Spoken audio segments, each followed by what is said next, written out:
ہیں capital T V اور میں ہوں رخشان میر۔ ناظرین، عدت کیس کا فیصلہ آ چکا ہے اور سوشل میڈیا ہو یا انٹرنیشنل میڈیا، عدت کیس کو لے کر بہت سے سوالات اٹھائے جا رہے ہیں۔ بانی پی ٹی آئی اور ان کی اہلیہ کو اس کیس میں سزائیں تو سنائی گئیں، لیکن اگر آپ سوشل میڈیا پر لوگوں کے کامنٹس دیکھیں یا لوگوں کی آراء دیکھیں تو وہ کافی حد تک مختلف ہیں۔ کچھ لوگ اسے صریحاً خواتین کے مخالف ایک کیس کہتے ہیں، جبکہ کچھ لوگ کہتے ہیں کہ اس کا تو بنیادی طور پر کوئی مقصد ہی نہیں ہے اور یہ صرف ایک پروپیگنڈا کے طور پر استعمال کیا جا رہا ہے۔ اس پر قانونی پہلوؤں کا ہم ذکر کر چکے ہیں، ہم اس پر بات کریں گے مذہبی پہلوؤں کے حوالے سے۔ علامہ ابتسام الہی ظہیر صاحب معروف اسکالر ہمارے ساتھ موجود ہیں۔ علامہ صاحب بہت شکریہ آپ کے وقت کا۔ سر، عدت کیس میں ایک سابق پرائم منسٹر اس وقت جیل میں ہیں، کل بھی فیصلہ آیا، سزائیں ان کی معطل نہیں ہوئیں۔ بنیادی طور پر یہ کیس کیا ہے اسلامی روح سے اگر دیکھیں؟ اصل بات یہ ہے کہ جو پولیٹیکل کیسز ہوتے ہیں ان کے اندر کئی مرتبہ جب شریعت کے بارے میں بات بھی کرتے ہیں تو جو ان لوگوں کے فیور میں ہوتے ہیں وہ لوگ اس چیز کو قبول نہیں کرتے، اور جو ان کے مخالف ہوتے ہیں وہ ایک سٹیپ آگے بڑھ کے جو ہے اس پہ کمنٹ کرنے کے لیے یا اس کو اپریشیٹ کرنے کے لیے مادہ تیار ہوتے ہیں۔ ہمارے ملک کلچر جو ہے پولیٹیکل پولرائزیشن بہت پائی جاتی ہے، اس لیے جب کوئی ایسے کیسز بنتے ہیں جن کے اندر شریعت کے بعض پہلوؤں کو اپلائی کرنا ضروری ہو جاتا ہے تو اس وقت جو ہے نا وہ کسی بھی طور پہ کسی بڑے سے بڑے عالم کے نا فتوے کو مانتے ہیں، اس کی انڈرسٹینڈنگ کو مانتے ہیں جو کسی پارٹی کے فیور میں ہو۔ اسی طرح وہ لوگ جو کسی پارٹی کے مخالف ہوتے ہیں وہ الٹیمیٹلی جو ہے نا وہ اس پہ نعرے بھی لگانے پڑے تو اس کے اوپر بھی مادہ تیار ہوتے ہیں۔ حالانکہ ہمیں عام طور پہ جو کیسز ہیں ان کے اندر اس طرح کی باتوں کو جب ہم نے ڈسکس کرنا ہو تو ایف اینڈ دین کے ساتھ کرنا چاہیے کہ اگر ایسا ہوا تو پھر یہ رزلٹ بنتا ہے، اور اگر ایسا ہوا ہوتا تو یہ رزلٹ ہوتا، اور اس کے دونوں پہلوؤں کو جو ہے نا اس کے اندر ہمیں مد نظر رکھنا چاہیے۔ کیونکہ اگر ہم دونوں پہلوؤں کو مد نظر نہیں رکھیں گے تو اس کے اندر نتیجے کے اندر معاشرے کے اندر جو ہے نا ہم لوگوں کو صحیح طور سے گائیڈ نہیں کر سکتے۔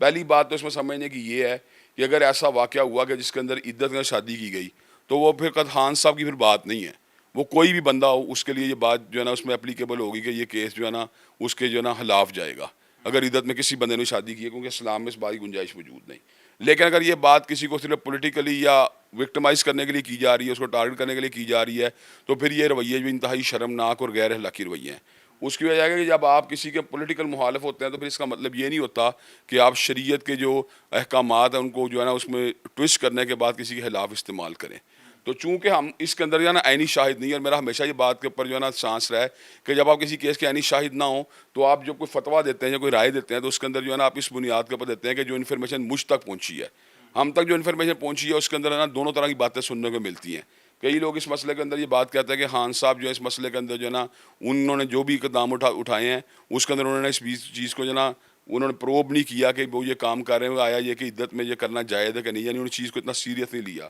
اگر حقیقت میں ایسا ہوا ہے، میں نے پہلے ہی کہا یہ ایف اینڈ دین کے ساتھ، اگر یہ حقیقت میں ایسا ہوا تو یہ بات انتہائی قابل افسوس ہے کہ ملک کا ایک مقتدر رہنما ہو اور ان معاملات کے اندر جہاں پہ انتہائی احتیاط کی ضرورت ہوتی ہے اس نے احتیاط سے کام نہیں لیا۔ اور اگر اس کے برعکس کوئی بات ہے کہ جس کے اندر ہم یہ بات سمجھتے ہیں کہ یعنی ہمیں سمجھنے کو یہ بھی یعنی پوائنٹس کئی بار ہمارے پاس پہنچتے ہیں یا ہم تک لوگوں کو اطلاعات پہنچتے ہیں، لوگ یہ بات کہتے ہیں کہ یہ کام جو ہے نا اس وقت اس کو ایک عرصے کے ڈیلے کے بعد کیوں شروع کیا گیا ہے، اس کا مطلب پولیٹیکل انوائرمنٹ بدلا ہے تو ان کے شوہر جو ہے اس کے اندر بدنیتی کا مادہ تیار ہو گئے ہیں۔ تو میں یہ بات سمجھتا ہوں اس طرح کے کیس اب دیکھیں نا، اس میں سب سے زیادہ امپورٹنٹ کس کی رائے ہے؟ اگر وہ خاتون خود کہہ رہی ہے کہ عدت میں نکاح نہیں ہوا تو تعین پھر کس طرح سے کیا جائے، ہونا کیا چاہیے؟ اصل بات یہ اس کے اندر جناب شوہر اور بیوی دونوں کی آراء کی جناب اپنی جگہ پہ اہمیت موجود ہے۔ اگر شوہر اس مسئلے کے اندر یہ اس طرح کا کوئی مسئلہ نہ ہوتا اور وہ ایک لیٹ جو ہے نا وہ سٹانس نہ لے رہے ہوتے تو پھر تو ان کی رائے کی اہمیت بہت بڑھ جانی تھی، لیکن ان کی رائے کے اوپر ایک سوالیہ نشان اس لیے اٹھتا ہے کہ انہوں نے جس وقت یہ رائے دی ہے انہوں نے کافی ایک عرصے کے یعنی گیپ کے بعد دی ہے اور پورا کا پورا رجیم چینج ہونے کے بعد دی ہے، تو ظاہری بات اس کے اوپر بھی سوالات اٹھتے ہیں۔ اب قطعیت سے اس بارے میں فیصلہ کرنا جو ہے نا ہمارے لیے ممکن نہیں ہے کہ ہم یہ بات قطعیت کا ساتھ نہیں کہہ سکتے، ہم تو اس ڈیٹا کی بنیاد کے اوپر اپنا جو ہے نا سجیشن دیں گے جو ڈیٹا ہم تک پہنچتا ہے۔ اگر وہ ڈیٹا جو ہے پوچھنے والا سائل اگر ہمیں یہ بات کنوے کرتا ہے کہ نکاح کی عدت میں ہوتا آپ کیا احکامات اسلام کے، تو ہم یہ بات کہیں گے اسلام میں ایسی شادی ویلڈ نہیں ہے۔ اگر کوئی بندہ آ گیا تھا یہ نکاح عدت کے بغیر ہوا ہے، عدت گزرنے کے بعد ہوا ہے، تو پھر آپ کی کیا رائے ہے؟ تو ہم اس وقت کے اوپر کہیں گے پھر یہ نکاح جائز ہے۔ تو یعنی ہمارے پاس مفتی یا عالم کے پاس جو بھی جواب ہوگا وہ اس اویلیبل ڈیٹا یا اس اویلیبل سپوزیشن کی بنیاد کے اوپر ہوگا۔ ہم سپوز کریں گے کہ اگر سپوز کر کے یہ بات کہیں گے اگر ایسا تھا تو پھر اس کا یہ رزلٹ ہے، اگر ایسا نہیں تھا تو اس کا یہ رزلٹ ہے۔ اگر خان صاحب نے یہ کام عدت کے دوران کیا ہے تو غلط ہے، اور اگر خان صاحب نے عدت کے دوران یہ نکاح نہیں کیا اور عدت گزرنے کے بعد کیا ہے تو ان کے مخالفین کے ساتھ زیادتی کر رہے ہیں۔ تو میں یہ بات سمجھتا دونوں میں سے جو بھی زیادتی کر رہا ہے وہ معاشرے کے ساتھ بہت بڑی زیادتی کر رہا ہے کہ معاشرے کے اندر جو ہے نا ایک غلط قسم کا جو ہے نا ایک تصور پیش کیا جا رہا ہے کہ یار یہ عدت میں نکاح کو جو ہے نا ایک یعنی کہ اس کے بارے میں جو ایک کنسرن ہونا چاہیے سوسائٹی کا, اس کے اندر جو ہے نا ایک چینجنگ آ رہی ہے. یعنی سوسائٹی کے اندر جو حامی ہیں وہ کہہ رہے ہیں اگر عدت نکاح ہو بھی گیا تو کیا بات ہے, اور مخالف یہ بات کہہ رہے ہیں کہ یار عدت میں نکاح ہو گیا تو اس کو جو ہے بالکل ختم کر دیا جائے. تو میں یہ بات ہے سوسائٹی کا بہت بڑا ظلم ہے, سوسائٹی کا بہت بڑی زیادتی ہے. اس مسئلے کے اندر جو ہے نا جو بھی فیصلہ کیا جائے, عدالتیں جو بھی فیصلہ کرتی ہیں ان کو اس مسئلے کے اندر جو ہے نا بڑی احتیاط اور بڑی انٹیگریشن سے کام لینے کی ضرورت ہے, تاکہ کسی بندے کے ساتھ ایسی زیادتی نہ کی جائے پولیٹیکل رائولری کی وجہ سے, جس کی وجہ سے جو ہے نا اس کے اوپر ایک ایسی تہمت لگ جائے جو بد کرداری کے زمرے میں آتی ہے. دوسری یہ بات بھی بہت اہمیت کی حامل ہے کہ اگر ایک بندے نے اس مسئلے بد احتیاطی سے کام لیا ہے اور وہ ملک کے ایک بڑے طبقے کا رہنما ہے, تو یہ بات بھی بہرحال بڑے جو ہے نا تشویش کا باعث بن سکتی ہے کہ اس نے کیا تو ایسا کیوں کیا. تو میں یہ بات سمجھتا چونکہ ہمارے پاس ہم اس بات کے عینی شاہد نہیں ہیں, تو ہم سے جو بھی سوال کرے گا ہم تو اس سپوزیشن کی بنیاد کے اوپر جواب دیں گے, ایف اینڈ دین کی بنیاد کے اوپر, کہ اگر ایسا کیا گیا ہے, اگر ایسی بات ہوئی ہے تو بڑی غلط بات ہے, اور ایسی بات نہیں ہوئی تو اس کے ساتھ جو زیادتی کی جا رہی ہے وہ بہت بڑی زیادتی ہے. سر لوگ تو تنقید کر رہے ہیں آپ پر بھی, دیگر علماء کرام پر بھی, سوشل میڈیا پر آپ نے خود بھی دیکھا ہے, پڑھا ہے تصویریں, کہ اگر ہیومن ملک بینک آیا فوری طور پر اس کا فتویٰ سامنے آ گیا, کوئی ایشو ہوتا ہے فوری طور پر فتویٰ سامنے آتا ہے. لیکن اگر ایک سابق پرائم منسٹر جیل میں ہے تو اس پر نہ بحث ہے نہ کوئی فتویٰ سامنے آ رہا ہے. لوگ کہتے ہیں شاید خوف زدہ ہیں آپ. نہیں, ہمیں کوئی خوف نہیں, ہمیں نہ عمران خان صاحب کوئی خوف ہے نہ ہمیں میاں صاحب سے کوئی خوف ہے. اس کی وجہ ہے کہ اللہ تعالیٰ کے فضل و کرم سے میں ذاتی طور پہ خاص طور پہ جو ہوں سیکولر پارٹی میں میری کوئی ایسوسیشن افیلیشن بھی نہیں ہے. میں اس میں جہاں پولیٹیکل معاملہ ہوتا ہے میں نے ہمیشہ دینی جماعتوں سے مل کے کام کیے ہیں, اس لیے نہ تو میرا کوئی جھکاؤ خان صاحب کی طرف ہے نہ ہی میاں صاحب کی طرف ہے, میرے لیے دونوں پارٹیاں برابر ہیں. تو میں یہاں پہ یہ بات کرنا چاہتا ہوں کہ جو ایشوز سامنے آتے ہیں اس میں میڈیا جب ہم سے رابطہ کرتا ہے تو ہم اس کے اوپر فوراً سے پہلے اپنا سانس دیتے ہیں. جب یہ شادی ہو گئی اس وقت چونکہ ساری کوئی بات سامنے نہیں آئی تو ہم کسی کی شادی کے اوپر کیوں کمنٹ کرتے. جب شادی کے بعد یہ مسئلہ اٹھنا شروع ہوا کہ یہ معاملہ جو تھے عدت کے اندر ہوئے ہیں, تو مجھے کوئی بندہ ایک بات کہے گا عدت کے اندر ہوا تو آپ کیا کہیں گے, میں کہوں یہ بڑا غلط ہوا ہے. اگر کوئی اور بندہ مجھے آ کے یہ بات کہے گا آپ سب عدت کے اندر یہ کام نہیں ہوا, تو میں کہوں گا پھر اس کے اوپر اعتراض نہیں ہونا چاہیے. میرا کام تو یہ ہے جو مجھ سے بندہ جو بھی سچویشن بتائے گا, آپ کو پتا جب وقت ایک مفتی کو یا عالم کو کوئی سوال لکھ دیا تھا تو اس میں کہتا ہے یہ صورت ہے, تو اس وقت مفتی عالم آگے جواب دیا صورت مسولہ میں, یعنی جو ڈیٹا بیان کیا گیا اگر یہ حقیقت بنی ہے تو میرا جواب یہ ہے, اور اگر ڈیٹا کی اپنی نہیں ہے تو پھر جواب بھی وہ ظاہری بات ہے اس کے مطابق ہی ہوگا نا.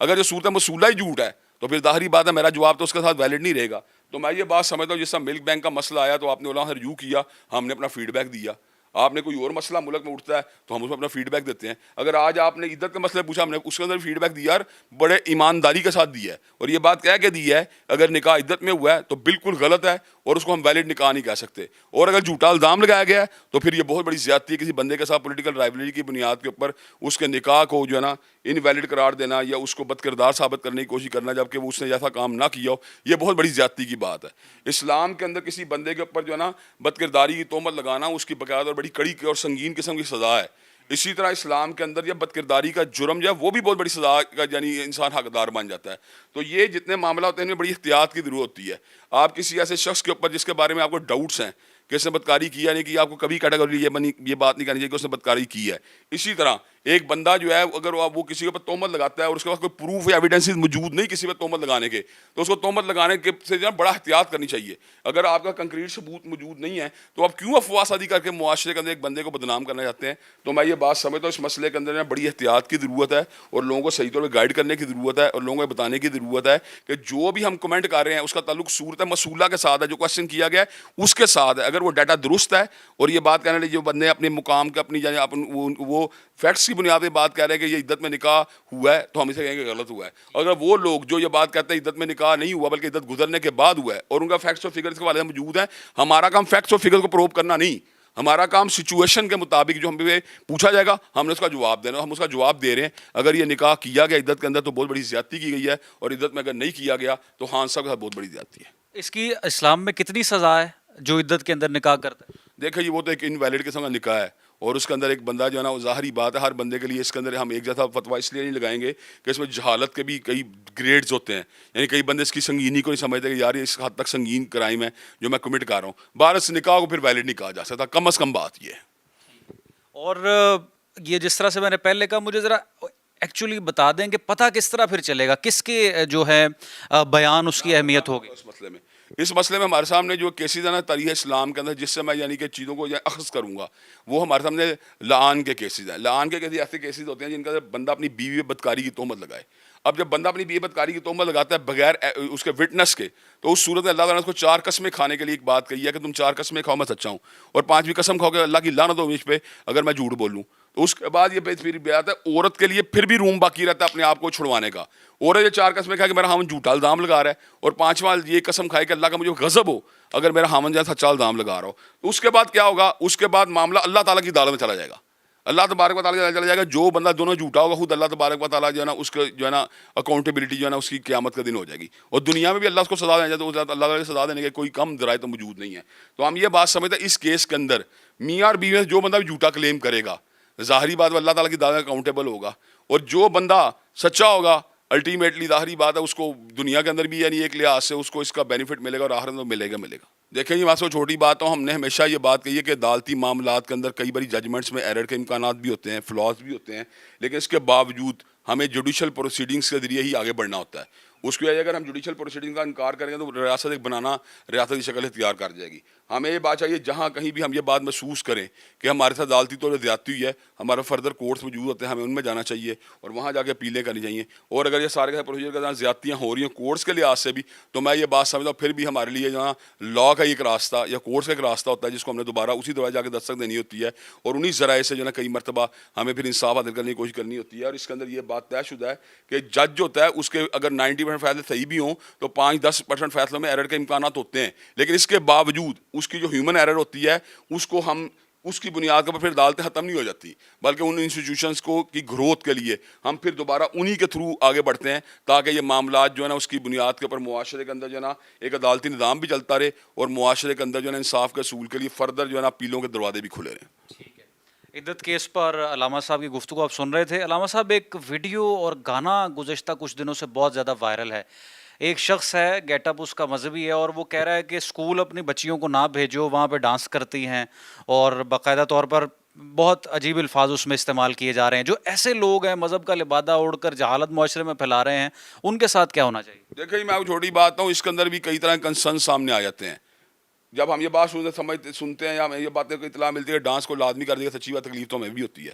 کم از کم اتنا تو نہیں ہونا چاہیے کہ اسلامی یا ایک مسلمان معاشرے کے اندر لوگوں کو اس بات میں باؤنڈ کیا جائے کہ ہر صورت ڈانس کا پیریڈ یا میوزک کا پیریڈ آپ نے اٹینڈ کرنا ہے. تو میں یہ بات سمجھتا ہوں یہ ایک ایسا ریئیکشن ہوتا ہے جو ہر انسان کا جس میں غیرت موجود ہوتی ہے وہ اس بات کو اچھا فیل نہیں کرتا. باقی بات یہ ہے کہ ہم اپنی اب بچیوں کو یا اپنی خواتین کو ایجوکیشن سے دور تو نہیں رکھ سکتے. اس کے لیے اب یہی ہو سکتا ہے پھر ہم خود ادارے قائم کرنا شروع کر دیں, خود کوئی نئے انسٹیٹیوشنز قائم کرنا شروع کر دیں جن کے اندر ان پیریڈ سے یا ان سبجیکٹ سے جان چھڑائی جا سکے. لیکن سر ڈانس ہر جگہ کمپلسری تھوڑی ہے. اس وقت تو ہم نے جہاں جہاں بھی ہمیں اطلاع ملی ہے کہ کئی مقامات میں یہ بات سننے کو ملی ہے کہ فلاں جگہ پہ میوزک کلاس آپ کو لازمن لینی پڑے گی. پھر ایک کلچر کچھ ہمیں دیکھ رہے ہیں کچھ عرصے سامنے آ رہا ہے کہ پنجاب کے اندر جو ہے اس کو بڑی انکریج کیا جا رہا ہے موسیقی کے مقابلوں کو, گانے کے مقابلوں کو, اور انہیں ٹیلنٹ ہنٹ کرنے کی بڑی کوشش کی جا رہی ہے. تو میں یہ بات سمجھتا ہوں کہ یار کوئی خطیب بنائیں آپ, کوئی اسپیکر بنائیں آپ, کوئی لیڈرشپ کے کوئی مقابلے کروائیں. یہ کیا آپ گائیکی کے مقابلے کروا کر معاشرے کو اس کے لیڈرس کی ضرورت ہے, اچھے خطباء کی ضرورت, اچھے اوریٹرس کی ضرورت ہے, اچھے ڈیبیٹرس کی ضرورت ہے. تو اس حوالے سے جو ہے نا اس کے اندر ظاہری بات ہے وہ ایک ایجوکیشن ریفلیکٹ ہوتی ہے اس کے اندر.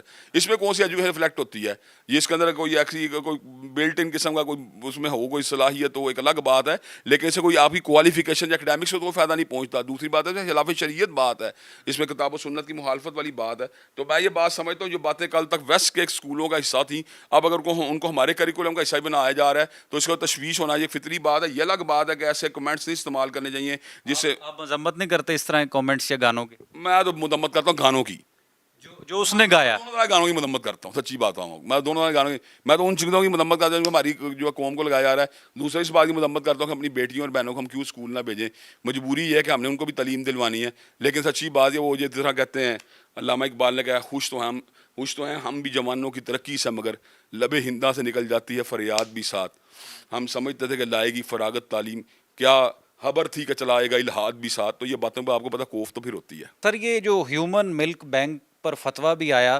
اس میں بنیادی طور پر کیا مسئلہ کیا ہے, پرابلم کیا ہے؟ اصل سب سے بڑا پرابلم اس کے اندر یہ ہے کہ اسلام کے اندر رضاعت اتنا ہی اہم انسٹیٹیوشن ہے جتنا آپ کا بلڈ لائن ہوتی ہے. رضاعت کی وجہ سے آپ کے اوپر جو رشتے شادی کے لیے نا لیٹر آن حرام ہو جاتے ہیں. اب اس کے اندر یہ بات ہے کہ عام طور پہ رضاعت کا جو ایک ہمارا ٹریڈیشنل کنسیپٹ ہے، اس میں دایا وغیرہ استعمال ہوتی ہے، اس میں اس چیز کو پروب کرنا یا اس چیز کا خیال کرنا کوئی مشکل نہیں ہوتا، کیونکہ بندوں کو پتا تھا یہ فلاں دایا کا بیٹا، اس نے فلاں سے جو ہے نا اس کی فوسچر مدر ہے، تو اس کے ساتھ اس کا ریلیشن ہے، تو باقی اس کے بچے جو ہے اس کے بہن بھائی ہوں گے. لیکن اس کے اندر جہاں پہ ہزاروں عورتیں اور لاکھوں بچے انوالو ہو جائیں گے، تو اس میں اس ڈیٹے کو ہم لیٹر آن سمجھتے ہیں اس کو مینٹین کرنا یا اس حد تک لوگوں کا اس جو ہے نا اس کے ساتھ کنسرن رکھنا ممکن نہیں رہے گا. کہیں ایسا نہ ہو کہ یہ کہ اندر معاشرے کے اندر جو ہے نا رشتوں کا اختلاط جو ہے نا وہ اس حد تک بڑھ جائے کہ رضائی بہن بھائیوں کے نکاح آپس میں ہونے شروع ہو جائیں. یہ بات جو ہے نا معاشرے کی ایک حیاداری یا معاشرے کی جو اپنی ایک جو ہماری ایک بنیاد ہے دین، اس سے جو ہے نا ایک روگردانی کا سبب بنے گی. بہت شکریہ. ناظرین، گفتگو آپ سن رہے تھے، علامہ ابتسام الہی ظہیر صاحب ہمارے ساتھ موجود تھے.